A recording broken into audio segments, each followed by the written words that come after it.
जब भी सत्य और दान की चर्चा होती है, राजा हरिश्चंद्र का नाम लिया जाना स्वाभाविक है। सच बोलने और दान देने के लिए उनकी मिसाल आज भी दी जाती है। इसलिए भी उन्हें सत्यवादी और दानवीर राजा हरिश्चंद्र कहा जाता है। वो ऐसे दानी थे जो अगर सपने में भी किसी को दान देते हुए देख ले तो उसे पूरा जरूर करते थे। उन्होंने सत्य के मार्ग पर चलने के लिए अपने राजपाट से लेकर पत्नी तारामती और पुत्र रोहिताश्व का भी त्याग कर दिया।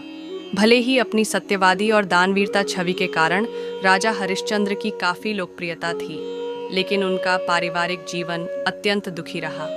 जानते हैं राजा हरिश्चंद्र के त्याग और सत्यवादिता की कहानी के बारे में। दानवीर राजा हरिश्चंद्र की कहानी। राजा हरिश्चंद्र के बारे में कहा जाता है कि एक बार उन्होंने सपने में महर्षि विश्वामित्र को अपना सारा राज्य दान में देते हुए देखा, लेकिन अगले दिन जब वे सुबह जागे तो सपने को भूल गए थे। महर्षि विश्वामित्र महल में आए और राजा हरिश्चंद्र तो उनका सपना याद दिलाया। इसके बाद राजा ने खुशी खुशी अपना राज्य उन्हें दान में दे दिया।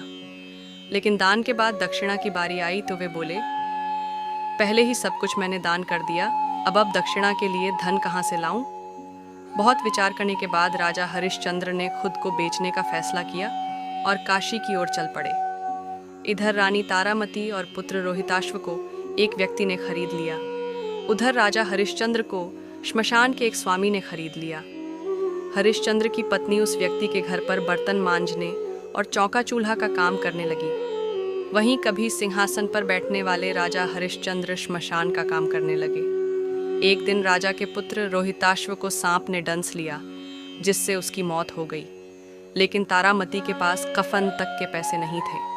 तारामती किसी तरह दुखी मन से पुत्र के शव को गोद में उठाकर शमशान पहुंची, लेकिन श्मशान पहुंचते ही हरिश्चंद्र तारामती से श्मशान का कर मांगने लगे, क्योंकि श्मशान का कर लेना नियम था और वो अपने मालिक की आज्ञा का पालन कर रहे थे।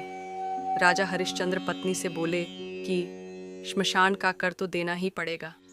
फिर हरिश्चंद्र ने पत्नी से कहा कि यदि तुम्हारे पास कर देने के लिए धन नहीं है तो अपनी साड़ी का कुछ भाग फाड़ कर दे दो, उसे ही कर के रूप में रख लूंगा।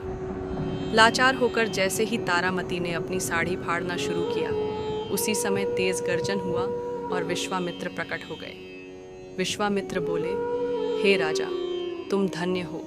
ये सब तुम्हारी परीक्षा हो रही थी, जिसमें तुमने यह सिद्ध कर दिया कि तुम श्रेष्ठ दानवीर, सत्यवादी और धार्मिक हो। इसके बाद पुत्र रोहिताश्व भी जीवित हो उठा और राजा को उसका पूजा राज्य भी लौटा दिया गया। इतना ही नहीं, महर्षि विश्वामित्र ने कहा कि संसार में जब भी धर्म, दान और सत्य की बात की जाएगी, राजा हरिश्चंद्र का नाम आदर सम्मान के साथ सबसे पहले लिया जाएगा।